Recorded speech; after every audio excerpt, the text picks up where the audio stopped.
সবাইকে এই চ্যানেলে স্বাগত। 1853 খ্রিস্টাব্দের চার্টার অ্যাক্ট নিয়ে আজকের এই ভিডিওতে আমরা আলোচনা করব। ভারতে ব্রিটিশ ইস্ট ইন্ডিয়া কোম্পানির শাসন ব্যবস্থাকে নিয়ন্ত্রণ করার জন্য 1773 খ্রিস্টাব্দ থেকেই প্রত্যেক 20 বছর অন্তর একটা করে আইন আসে।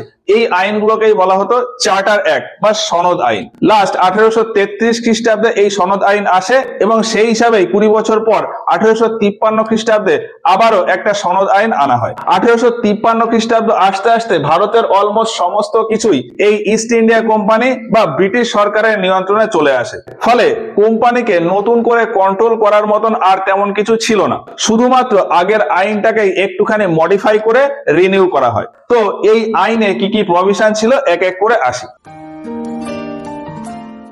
প্রথমেই বলা হয় যে ভারতে এই যে কোম্পানি শাসন করছে, এতদিন পর্যন্ত কোম্পানিকে 20 বছর পর্যন্ত টাইম দেওয়া হতো। কোম্পানিকে বলা হতো যে কোম্পানির ভারত শাসন আগামী 20 বছরের জন্য বৈধ হলো। কিন্তু 1853 খ্রিস্টাব্দের এই আইনে বলা হয় যে ভারতে কোম্পানির শাসনের ক্ষেত্রে আর কোনো ফিক্সড টাইমিং থাকবে না। ব্রিটিশ পার্লামেন্ট যখন খুশি তখন ওই কোম্পানির শাসনকে বাদ দিয়ে ব্রিটিশ শাসন ঘোষণা করে দিতে পারে।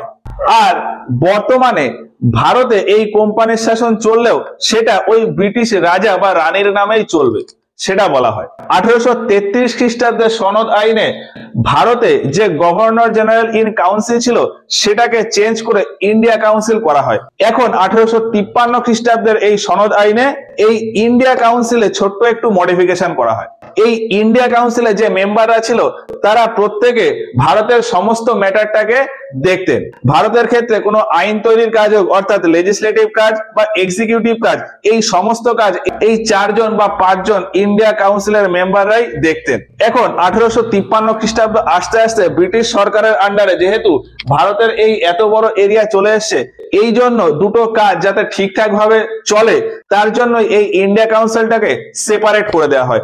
ইন্ডিয়া কাউন্সিলকে দুটো আলাদা আলাদা ভাবে ভাগ করে দেওয়া হয়, এক্সিকিউটিভ কাউন্সিল আর লেজিসলেটিভ কাউন্সিল। এক্সিকিউটিভ কাউন্সিলে 4 জন মেম্বার থাকবে আর লেজিসলেটিভ কাউন্সিলে 6 জন মেম্বার থাকবে। এক্সিকিউটিভ কাউন্সিলের মেম্বাররা পুরো ভারতের প্রশাসনিক ব্যাপার দেখবে আর লেজিসলেটিভ কাউন্সিলের মেম্বাররা পুরো ভারতের ক্ষেত্রে আইন তৈরির ব্যাপারটা দেখবে। এর জন্যই আগে ওই ইন্ডিয়া কাউন্সিলের মেম্বার ছিল 4 জন, এখন এই ইন্ডিয়া কাউন্সিলের টোটাল মেম্বার হলো 10 জন। ইন্ডিয়া কাউন্সিলে আগে যে 4 জন মেম্বার ছিল সেই 4 জনকে এক্সিকিউটিভ কাউন্সিলে বসিয়ে দেওয়া হয়। আর নতুন যে লেজিসলেটিভ কাউন্সিল খোলা হয় সেই লেজিসলেটিভ কাউন্সিলে যে 6 জন মেম্বার, সেই 6 জন মেম্বারের ভেতর 4 জন ভারত থেকে নেওয়া হয় এবং 2 জন কলকাতা সুপ্রিম কোর্ট থেকে নেওয়া হয়। কলকাতা সুপ্রিম কোর্টের চিফ জাস্টিস আর অন্য একজন জাজ, এই 2 জন। আর ভারতের যে 4টে প্রভিন্স বর্তমানে কলকাতা, বোম্বে, মাদ্রাস আর এই উত্তর পশ্চিম এরিয়া নরমালি আগ্রা, এই প্রভিন্স থেকে 1 জন। এই 4টে প্রভিন্স থেকে 4 জনকে নিয়ে ওই লেজিসলেটিভ কাউন্সিল তৈরি করা হয়। ব্রিটিশ কোম্পানির কনসেপ্ট ছিল যে আইন যেহেতু ভারতের জন্য তৈরি হচ্ছে সেক্ষেত্রে ভারতীয়দের ওই কাউন্সিলে রাখাটা প্রয়োজন। এবার এই যে লেজিসলেটিভ কাউন্সিল, এটারই আরেক নাম হলো ইন্ডিয়ান লেজিসলেটিভ কাউন্সিল বা সেন্ট্রাল লেজিসলেটিভ কাউন্সিল। এবার ভারতে কোম্পানির শাসনকে কন্ট্রোল করার জন্য ইংল্যান্ডে 2টো বোর্ড ছিল, কোর্ট অফ ডাইরেক্টর আর বোর্ড অফ কন্ট্রোল। এই কোর্ট অফ ডাইরেক্টরে ছিল 24 জন মেম্বার। 1853 খ্রিস্টাব্দের এই সনদ আইনে বলা হয় যে কোর্ট অফ ডাইরেক্টরে এখন থেকে 24 জায়গায় 18 জন মেম্বার থাকবে। কোর্ট অফ ডাইরেক্টরে যে 24 জন মেম্বার ছিল সেই সংখ্যাটাকে কমিয়ে 18 জন করে দেওয়া হলো এবং এই 18 জনের ভেতরেও 6 জন মেম্বারকে ব্রিটিশ রাজা বা ব্রিটিশ রানী তিনি মনোনীত করে দেবেন। অর্থাৎ ওই কোর্ট অফ ডাইরেক্টরের 18 জনের ভেতর 6 জন ব্রিটিশ ক্রাউন দ্বারা নিয়োগ হবে।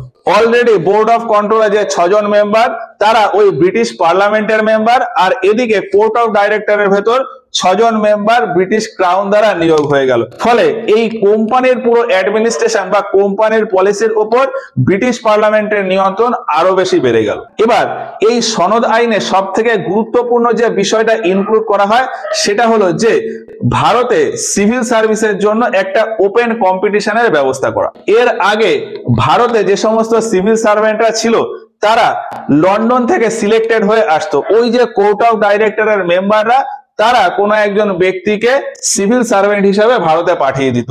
1853 খ্রিস্টাব্দের এই সনদ আইনে বলা হয় যে এইভাবে নমিনেশন করে আর সিভিল সার্ভেন্ট নিয়োগ করা যাবে না।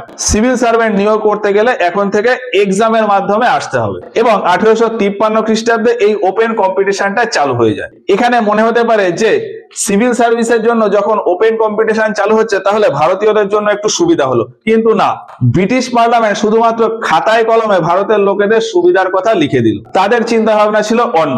এই ওপেন কম্পিটিশনের জন্য তারা কিছু শর্ত রাখেন। কি কি শর্ত? তারা বলেন যে এই কম্পিটিশন বা এই এক্সামটা হবে লন্ডনে বসে।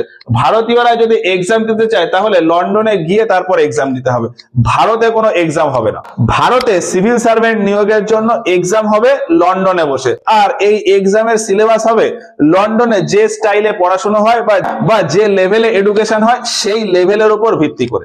আর এই এক্সাম দেওয়ার জন্য বয়সের লিমিট হলো 18 থেকে 23 বছর। ইংরেজরা ভেবেছিল যে এই সমস্ত কন্ডিশন দিয়ে দিলে ভারতের কোনো ব্যক্তি বা কোনো ছেলে মেয়ে ইংল্যান্ডে গিয়ে ওই এক্সাম দিতে পারবে না, ফলে ভারতীয়রা কেউই এই ভারতের সিভিল সার্ভেন্ট হিসাবে নিয়োগ হতে পারবে না। কিন্তু অল্প কয়েকদিন যেতে যেতেই দেখা যায় যে ইংরেজদের এই ধারণা পুরোপুরি ভুল। 1863 খ্রিস্টাব্দে সত্যেন্দ্রনাথ ঠাকুর লন্ডনে গিয়ে ওই এক্সাম দেন এবং সেটা ক্লিয়ার করে ফেলেন। এরপর 1863 খ্রিস্টাব্দেই সত্যেন্দ্রনাথ ঠাকুর ভারতের প্রথম ভারতীয় সিভিল সার্ভেন্ট হিসেবে নিযুক্ত হন এবং তিনি বোম্বে প্রেসিডেন্সিতে প্রায় 30 বছর মতন সার্ভিস করেন। তো 1863 খ্রিস্টাব্দে এই এক্সাম ক্লিয়ার করেন সত্যেন্দ্রনাথ ঠাকুর। এরপর 1859 খ্রিস্টাব্দে গিয়ে আরো 3 জন এই এক্সামটাকে ক্লিয়ার করে দেন, রমেশ দত্ত, বিহারীলাল গুপ্ত আর সুরেন্দ্রনাথ ব্যানার্জি। তো 1853 খ্রিস্টাব্দে ভারতে ওই ওপেন কম্পিটিশনের ব্যবস্থাটা চালু করা হয়। আর তখন ভারতের গভর্নর জেনারেল ছিল ডালহৌসি। 1853 খ্রিস্টাব্দে এই আইসিএস অর্থাৎ ইন্ডিয়ান সিভিল সার্ভিসের এক্সামের জন্য ডালহৌসি ম্যাকাউলেকে দিয়ে একটা কমিটি গঠন করান যার নাম হলো ম্যাকাউলে কমিটি। তো এই সনদ আইনে এই সব প্রভিশনই বলা ছিল।